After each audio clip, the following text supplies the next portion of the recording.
Good morning and welcome to day 123 on the Appalachian Trail.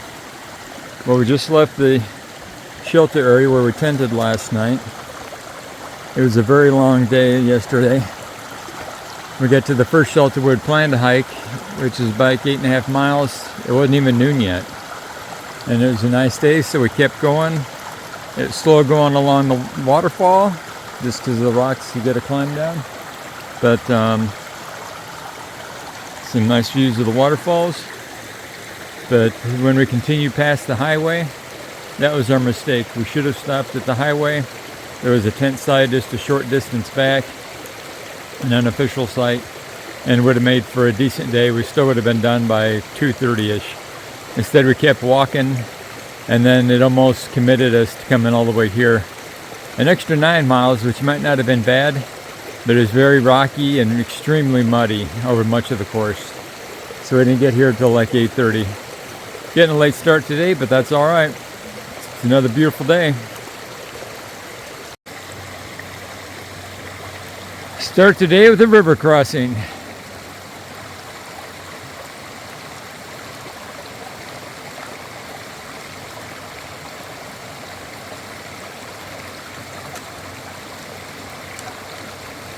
That flat one by your right pole.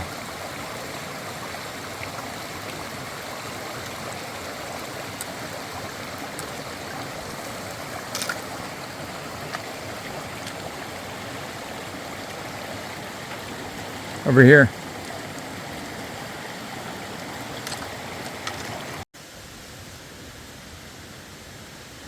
Time to start climbing for the day.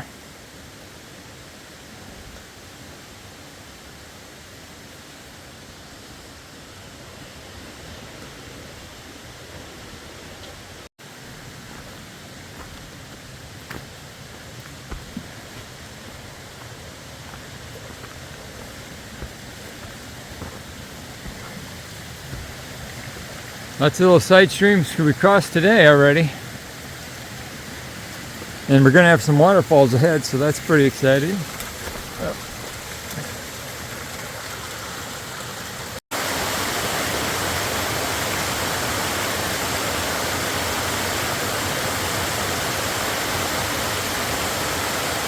Eliza Brook.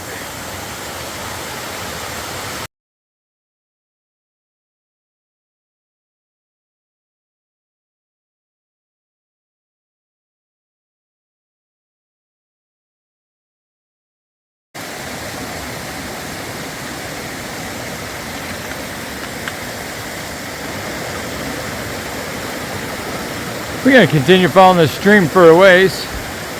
Eliza Brook actually is the name. But for long, I think we're going to be turning away from it.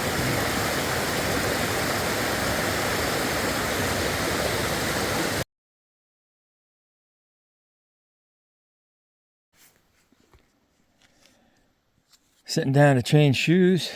Hummingbird has her town camp shoes, sandals. I do not have other shoes, so I'm just taking my socks off so they're not drenched. But we've been warned by the app that hikers that there's a couple boards here, but after this they're submerged for a while under several inches of water. You just had to be careful to land on the board still and not to sink into the mud. Don't know how far it's going to go, so I'm just taking the precaution, saving my socks. They're already damp from hitting some water yesterday and today, but at least they don't need to be fully drenched.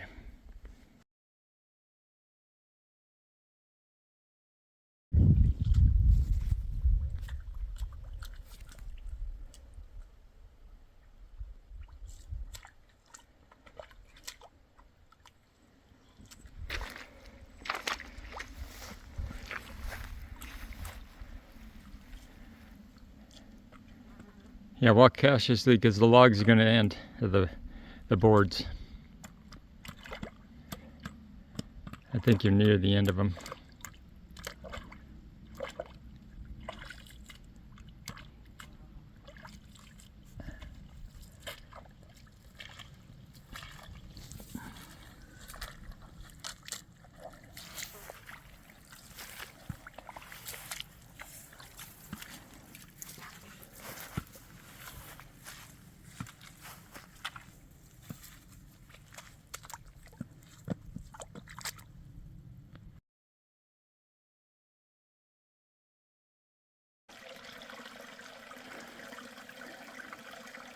We just left the underwater area near the pond, and now we're continuing up the stream bed. My feet might wind up totally soaked anyway, even though I took my socks off for the underwater walk.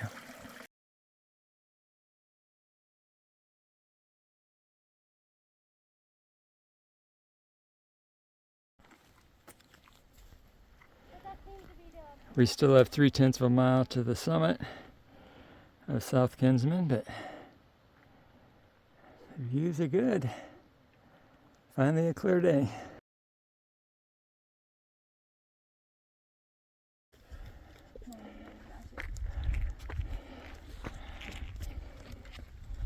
That interstate down there is our destination today.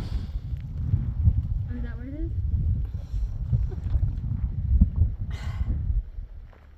Looks shorter this way. And some scrubby little trees.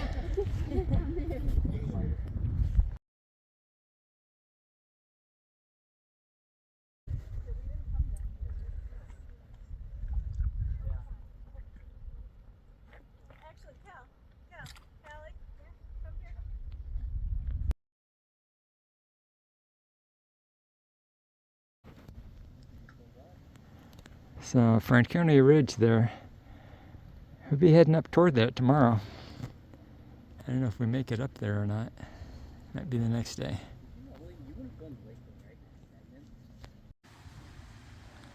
I'm not a big fan of these steps going down. No worse than having the blocks, I guess, but I'm just afraid my foot's gonna slide between or something.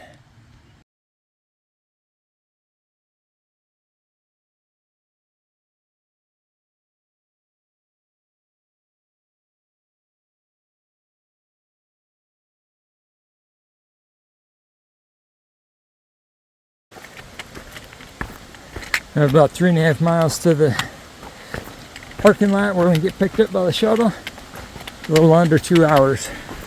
If this terrain keeps up, it'll be tough. And we've been having a lot of people climbing up, but I don't see any right now. But big groups too. Maybe a group of 2, but then a group of 6 and a group of 8. So they're climbing uphill, so we're waiting for them, but it's taking some time.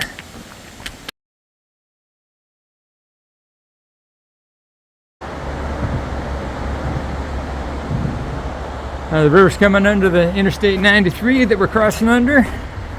Too bad there's no time for swimming. But we've got 50 minutes to make it to the pickup spot. It's only a 1/10 of a mile or 2 over to where we turn off the AT. But then after that, we don't know what the elevation change is down to the parking lot. All we know is it's 9/10 of a mile. Hopefully it's gentle with good tread. Alright, bear over there and the moose here. Hey, we just got to Flume Gorge Visitor Center. Gonna get picked up in 20 or 25 minutes. I've been here once before, and they had souvenirs, and I was pretty sure there was a good place to get a drink. Ready for a cold drink? Well, we're staying at the Notch Hostel tonight. We had to come in to resupply. Decided just to stay there and get showered up once more before we go back out. We would have had to pay for a shuttle or a taxi or something to pick us up and bring us out. So for $60 total, we get the round trip rides and a trip over to the grocery store. Right now, we're walking up to the Price Chopper from the Rite Aid, back in Lincoln, New Hampshire. We were here about a week ago.